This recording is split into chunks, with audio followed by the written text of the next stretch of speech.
ఒకవేళ 25 years age group వాళ్ళు మీ దగ్గరకు వస్తే క్లయింట్స్ ఎవరన్నా, మీరు ఇంత హానెస్ట్గా మీకు ఇది కరెక్ట్ కాదనిపిస్తే నిర్మోహంగా చెప్పేస్తారు వాళ్ళకి? 25 years లో నా దగ్గరకు వచ్చిన పీపుల్ మే షాక్.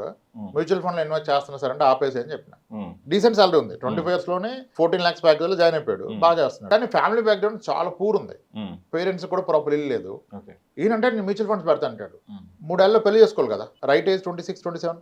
మరి నీకు ఇల్లే లేకపోతే ఎవడ పెళ్లి ఇస్తాడు, ఏం చూసి ఇస్తారు? నీ ఒక్క జాబ్ చూసి ఇవ్వరు కదా.